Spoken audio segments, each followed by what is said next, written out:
This copyrighted telecast may not be reproduced, retransmitted, or used in any form without the authorized written consent of NASCAR Broadcasting. NASCAR would like to thank all of our loyal fans for your continued support, and we hope you enjoyed today's broadcast.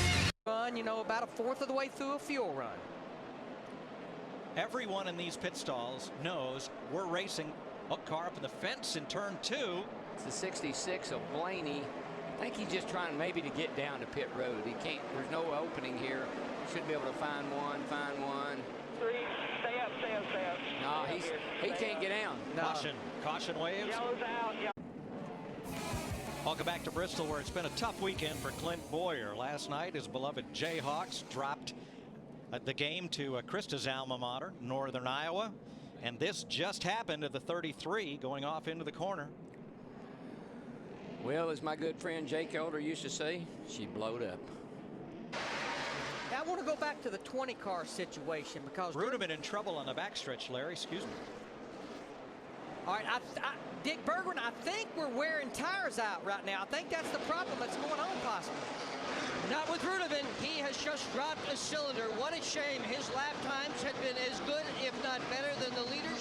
When he was out in the open, he had gone all the way from 10th to 2nd, and he is headed pit side. And that's got to tell you, that extra gear that they came here with, in my opinion, is over-revving these engines and blowing them up. Yeah. Because it's a little cooler overcast. That could be the problem. Hamlin in the wall off turn 2. That will put out the caution flag as Denny Hamlin got Put up. that down the right front, Mike. There's the answer. Well, what I just wanted to say is they tightened Joey Logano up. The car was pushing, which is hard on the right front tire. Chris Devoda had told us during the commercial break that they wore the right front tire slam out. Crash. He comes in from the right side of your screen on the bottom, straight up to the top, into the barrier hard. Yeah, that's a heavy hit right there. That'll do a lot of issues. We knew that. And here I think he's got a tire down here, I'm pretty sure. And then gets clipped by Robbie Gordon trying to get to pit road. Got to get in, And that's a commitment cone violation right there. Oh, by the way, there's a commitment cone. Oh, by the way, we're under green, and he's pitted on the front stretch, one who is one lap down. Matt? Great shot. You can see Mark Martin using that elbow pad and the Arkansas grip, as he calls it, but he still can't get out of the back of his mind the tire issue that some other teams have been experiencing. Car in the wall, back straightaway, Casey Kane. That may very well be a tire. We've been out there for quite a while. Caution is out.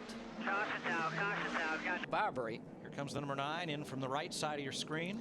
I don't think he ever hits the wall. I think he gets mighty close. Boy, he did, but you could see that thing just take off right there in the middle of the corner. It was the best place it could be, right in the middle of the corner, and he hadn't gotten. The Gibbs cars have had problems with the right front today. Denny Hamlin hit the wall in turn 2, so did Logano, and Kyle Busch in turn 1. It's a baseball bat that you use to pry that fender off with.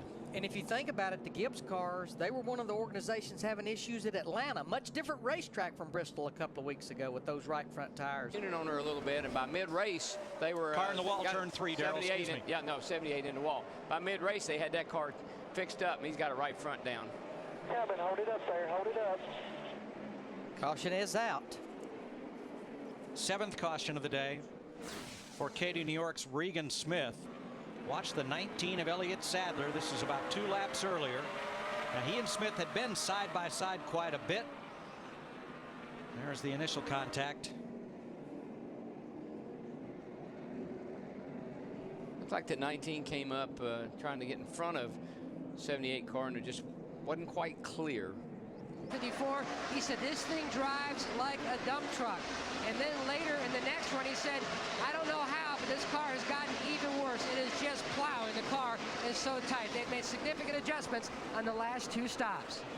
Look at this, Darrell. They're giving each other a lot of room on the racetrack. Yes, sir. For now. Like Carl said, and he didn't finish the sentence, he said it's so hard to pass here when you're on probation. Whoa, Greg Bethel, Mark Martin in the 5 car. Mark got in the outside wall hard. They got hung. Oh, no. More. Here we go. Montoya piles in. 47 car. Edwards is in it. Keselowski misses it. And what did Harvick just do? He tried to shoot the gap, and he got clipped. And Ambrose gets the worst of it. Poor old Marcos. He had just gotten himself back up near the front. He was running like 13th. But this is a product of 2 pit road speeding penalties, having to get your way back to the front because he had a top 5 race car. 2 cars, 16 and 5, they get hung together right here. Bam, Mark hit that wall hard. And he was trying to get down to pit road, and you can see he's all the way down on the right front. Actually going a little fast for the condition his car was in. He goes right up in front of Jeff Gordon. Ooh. They just start stacking up from there. Watch Harvick. He sees an opening right here. Shoot that gap right there, and he got clipped a little bit, but I think he's okay. Speaking of shooting the gap, Carl Edwards, he shot the gap with that 99 car. Caution is out at Bristol for the 2nd rain shower of the afternoon to Scott Speed. You can see the dust and the smoke come out of that right front as she blew out, and he hit that wall a ton. Joey Logano has hit the wall in the back straightaway coming off turn 2. Another right front looks like.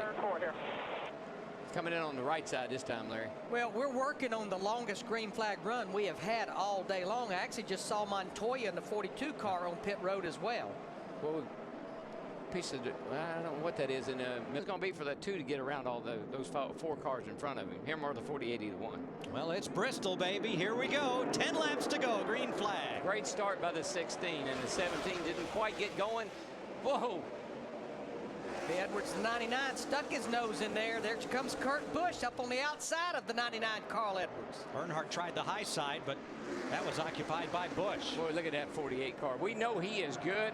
With new tires for a short lap, short run, this could be his cup of tea. He's going to try to take it 3 wide off 2. He has to back out. Biffle and Stewart side by side. Tony Stewart trying to win it from the bottom. And where did Stewart come from? All of a sudden, he's got a shot. Tony Stewart's working at bottom. Johnson's faster. He just can't get by him. There'll be 7 to go next time. 48 car is looking pretty dadgum good right here. 7 to go. If 48's got to get by the 16 if he's going to have any shot at it. There you go. Now he's got the 14 now. He'll drive right by him. Kurt Busch moves up to 4th. If he's going to pass him, he'll have to do it on the high side. Looks like he's going to do it. He's got him. He got all the good breaks. He got by the 16 when he needed to. Oh, yeah, babe. Bring it home. Clear. 5's going to be out of your way when he gets there.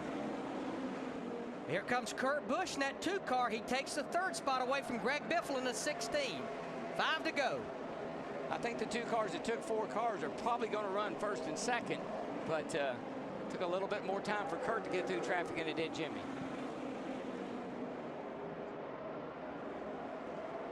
If he wins, it'll leave only 3 tracks he's not won at, and he will tie Ned Jarrett and Junior Johnson on the all-time win list with 50. With the way he's gapping, those other guys, I'd say he's probably in pretty good shape here. 3 to go. Kurt Busch working on that 14 car of Tony Stewart's now. Kurt's a little wee bit loose up off the corner. Hadn't been all day, but he's just driving so hard. He's really driving hard down in the corner, and it's hurting his exit.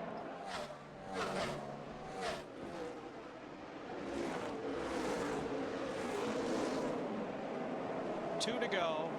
Jimmy Johnson made all the right moves, and it's Kurt Busch who is going to run out of time with 4 fresh tires. Well, they said when the race started, get the champagne out. And that's Earl Barbin, the same guy that wanted to stand by the lady with the blue feathers at Las Vegas. Here it comes off of turn 4. Checker flag. Jimmy Johnson scores his 50th career Sprint Cup win. Great job, driver. Great job, buddy. Awesome work, everybody. Yes, yes, yes! Tony Stewart worked on that car all day and brought it home in 2nd place. Kurt Busch led the most laps by far, 278, more than half the race. Winds up 3rd. And the Roush cars, Greg Biffle, Carl Edwards, or Matt Kenseth, Carl Edwards, finished 4, 5, 6. Yeah, those guys that changed 2 tires, it worked out great for them. 2nd, 5th, 6th, and 7th. Don't overlook Junebug there either in 7th place. Nice run for him today. Up in the top 10.